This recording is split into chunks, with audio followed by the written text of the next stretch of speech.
Permettez-moi de vous dire que lorsque vous connaîtrez vraiment Dieu, toute la foi du monde ne vous aidera pas à croire plus pour autant.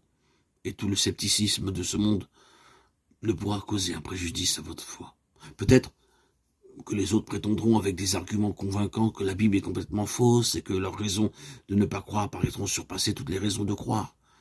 Cependant, quels que soient les nombreux faits qu'ils auront pu rassembler devant vous, votre foi ne sera pas ébranlée. Au lieu de cela, vous pourrez déclarer hardiment, dorénavant, je connais Dieu de manière intérieure. Cette connaissance est plus profonde que les pensées et plus profonde que les sentiments. Aujourd'hui, j'ai une connaissance intérieure, c'est pourquoi rien de l'extérieur ne peut la faire fléchir. Ce que nous partageons ici est vraiment un grand problème pour les croyants. Beaucoup de chrétiens vivent beaucoup trop par les sentiments.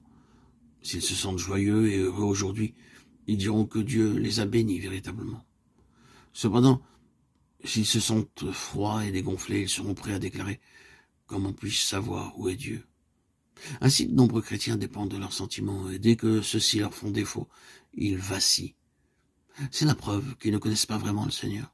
Les enfants de Dieu ont besoin d'être introduits par le Seigneur dans une position telle que le fait de se sentir froid ou brûlant, dégonflé ou remonté ne présentera aucun problème, parce qu'ils connaîtront désormais Dieu de manière plus profonde qu'aucun autre sentiment.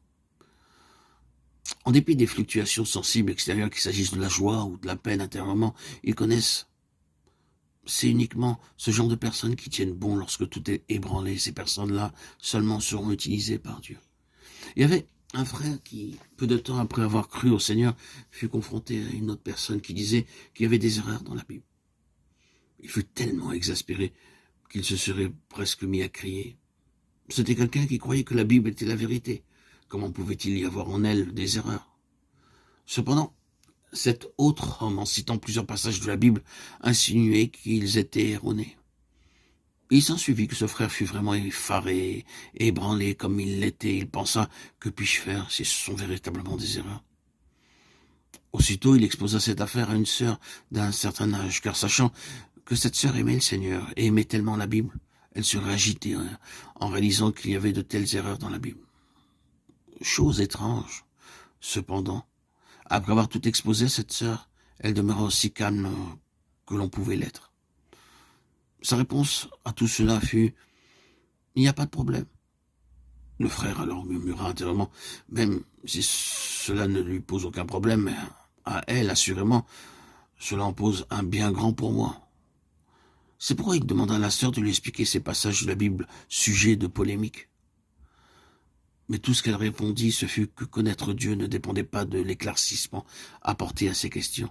Ce à quoi le frère répliqua en lui-même « Ces problèmes ne nécessitent pas forcément de trouver de solution pour une personne d'un âge avancé comme toi, mais il est impossible pour un jeune homme comme moi, ayant toutes ses capacités, de les négliger. » Il en résulta que ce frère, durant toute une année, s'efforça, à travers les Écritures, d'élucider toutes ces questions. Pour finir, il fut évident que les passages mis en cause étaient corrects et nullement erronés. Le lourd fardeau qui était sur son cœur roula, au loin, comme lorsqu'une pierre est déchargée de l'épaule de quelqu'un. En fait, si ce frère avait véritablement connu Dieu, il n'aurait pas été nécessaire qu'il se tracasse toute une année.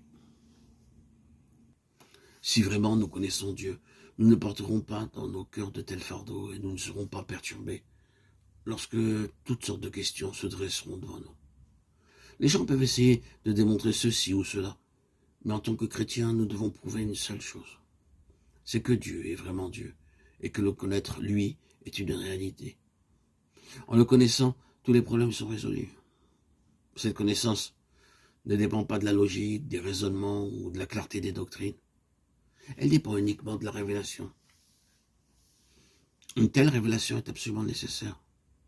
Nous devons demander à Dieu qu'il nous donne l'esprit de révélation afin de pouvoir réellement le connaître lui. Cette connaissance est le fondement du croyant et elle est d'une extrême importance.